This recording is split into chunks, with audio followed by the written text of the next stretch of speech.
Hello friends, आज के इस लेक्चर में हम लोग जानने वाले हैं बैलेंस और अनबैलेंस फोर्स यानी संतुलित और असंतुलित बल। तो इसे जानने से पहले आप मेरे चैनल कॉम्पिटिटिव गुल्लक को लाइक करें, सब्सक्राइब करें और शेयर करें ताकि कोई भी नोटिफिकेशन आप तक सबसे पहले पहुंच सके। तो चलिए अब हम लोग स्टार्ट करते हैं।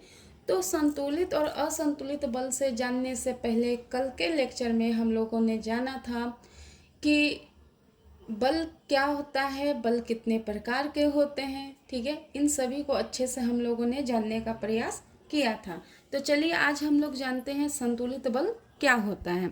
तो यहाँ पे अगर हम लोग संतुलित बल के बारे में बात करें, संतुलित बल यानी कि बैलेंस फोर्स,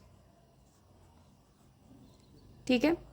तो इसका कहने का मतलब है कि अगर किसी वस्तु पे, पहले समझ लीजिए फिर उसके बाद आप नोट डाउन कर लीजिएगा, मैं लिख भी दूंगी।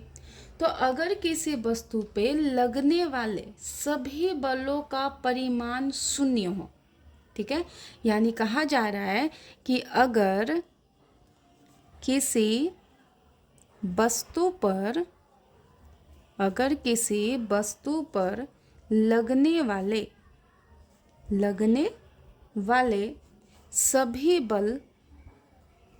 सभी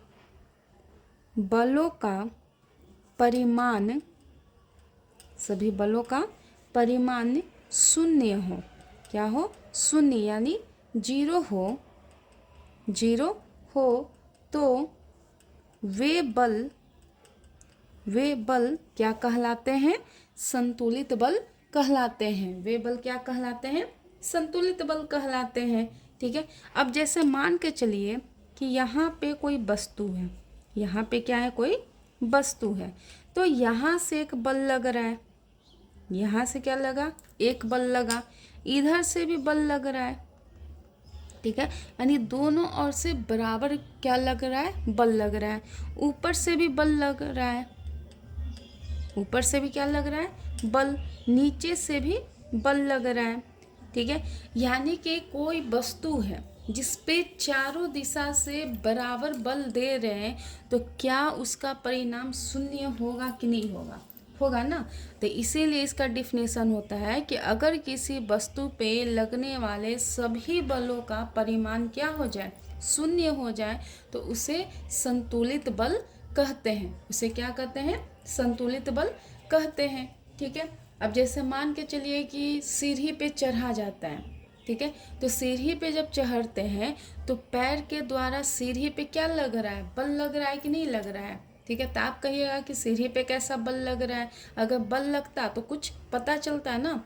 तो जितना बल आप लगा रहे हैं सीढ़ी पे, उतना ही मात्रा में सीढ़ी भी क्या लगा रहा है? पैर पे बल लगा रहा है। उसी को कहते हैं संतुलित बल। ठीक है, यानी कि जब कुछ पता ना चले उसे क्या कहते हैं? संतुलित बल। तो जो संतुलित बल है, ठीक है, तो इसका प्रभाव नहीं दिखता। संतुलित बल का प्रभाव नहीं दिखेगा। यहाँ मैं लिख देती हूँ, संतुलित बल का प्रभाव नहीं दिखेगा। ठीक है, संतुलित बल का प्रभाव क्या होता है? नहीं दिखेगा। यानी जब कोई बल लगे और उसमें कुछ भी मतलब अंतर आपको न पता चले, तो वो समझ जाना है कौन सा बल है? संतुलित बल है। ठीक है, यानी उसका परिमाण क्या हो गया? शून्य हो गया। तो संतुलित बल का प्रभाव आपको नहीं दिखेगा। वही अगर असंतुलित बल के बारे में बात करें तो ठीक इसका उल्टा हो जाता है।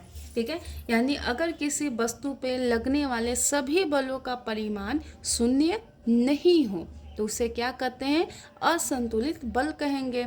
और असंतुलित बल जो होगा, असंतुलित बल, ठीक है, इसका प्रभाव दिखेगा। असंतुलित बल का प्रभाव क्या होगा? दिखेगा, जबकि संतुलित बल का प्रभाव नहीं दिखेगा। ये आपको याद रखना है। ठीक है, इसके बाद एक नया बल आता है जिसे कांटेक्ट फोर्स कहते हैं। जिसे क्या कहते हैं? Contact force. ठीक है, तो नया फोर्स कौन सा है? कांटेक्ट फोर्स, जिसे हिंदी में स्पर्श बल कहते हैं या संपर्क बल। ठीक है, तो मैं यहाँ लिख रही हूँ कॉन्टैक्ट फोर्स, ठीक है। और इसी का उल्टा हो जाता है नॉन कॉन्टैक्ट फोर्स, ठीक है। इसे हिंदी में कहते हैं स्पर्श बल, या इसी का एक और नाम है संपर्क बल, संपर्क बल, ठीक है। इसमें क्या हो जाएगा, अस्पर्श बल या असंपर्क बल, ठीक है। अब ये दोनों है क्या, कॉन्टैक्ट फोर्स या नॉन कॉन्टैक्ट फोर्स, ये है क्या, ठीक है। तो कहा जाता है कि वैसा बल जिसे आरोपित मतलब लगने, यानी कि जब हम बाहर से कुछ उस बल में क्या करते हैं, वस्तु को खिसकाते हैं, इधर उधर करते हैं, उसे आरोपित कहते हैं, ठीक है। तो वैसा बल जिसे आरोपित करने के लिए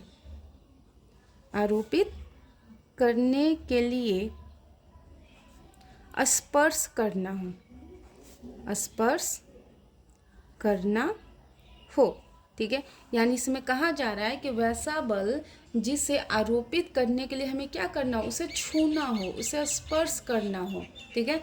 तो वैसे बल को क्या कहते हैं, कॉन्टैक्ट फोर्स कहते हैं। जैसे मान के चलिए कि मेज है, मेज को खिसकाना है, तो उसमें हम हाथ से क्या करेंगे, उसको टच करेंगे, उसमें स्पर्श करेंगे, तभी तो थोड़ा सा आगे बढ़ेगा ना। तो उसमें हम कौन सा बल लगा रहे हैं, स्पर्श बल लगा रहे हैं, ठीक है। ठीक इसी का उल्टा अगर कहा जाए तो नॉन कॉन्टैक्ट फोर्स में इसमें स्पर्श नहीं करने के लिए रहता है, स्पर्श न करना होता है, ठीक है। अब जैसे कहिएगा कि बिना स्पर्श किए कौन सा बल लग जाएगा, तो इसका एग्जाम्पल है गुरुत्वाकर्षण बल, गुरुत्वाकर्षण बल। अब बताइए गुरुत्वाकर्षण बल में कि आप उसमें स्पर्श कर रहे नहीं कर रहे, लेकिन फिर भी वो बल लग रहा है कि नहीं लग रहा है, लग रहा है, ठीक है। हो गया विद्युत चुम्बकीय बल, विद्युत चुम्बकीय बल, ठीक है। तो यह जो बल है, तो यह क्या है, असंपर्क बल के उदाहरण है, ठीक है। और बाकी जो बचते हैं वो सब क्या है, स्पर्श बल के उदाहरण है। अगले लेक्चर में हम लोग जानेंगे न्यूटन लॉ ऑफ मोशन, यानी कि न्यूटन ने प्रथम, द्वितीय, तृतीय, ठीक है, गति के नियम बताए थे। तो उस नियम को हम लोग अच्छे तरीके से डिटेल से हम लोग जानने का प्रयास करेंगे। तो कोई भी क्वेश्चन हो, कोई भी सवाल हो तो आप प्लीज़ कमेंट करें और मेरे चैनल को ज़्यादा से ज़्यादा सब्सक्राइब करें।